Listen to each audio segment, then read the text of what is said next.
হে মালিক, তুমি যদি মাফ না করো কে আমাদেরকে মাফ করবে? আল্লাহ, আমাদের তো দ্বিতীয় কোনো দরবার নাই যে দরবারে গিয়ে আমরা মাফ চাইব, ক্ষমা চাইব। মালিক রে, মেহেরবানি করে আমাদের সকল আর গুনাহ খাতাগুলো মাফ করে দাও। আল্লাহ, এই তাফসীর মাহফিলকে তুমি কবুল করে নাও।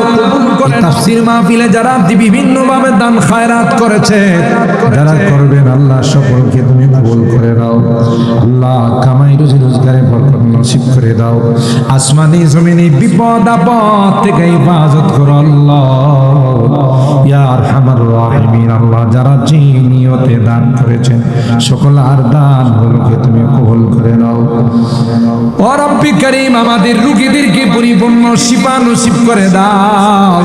শিফায়ে কামেলা আজলা দায়েমা মুস্তামি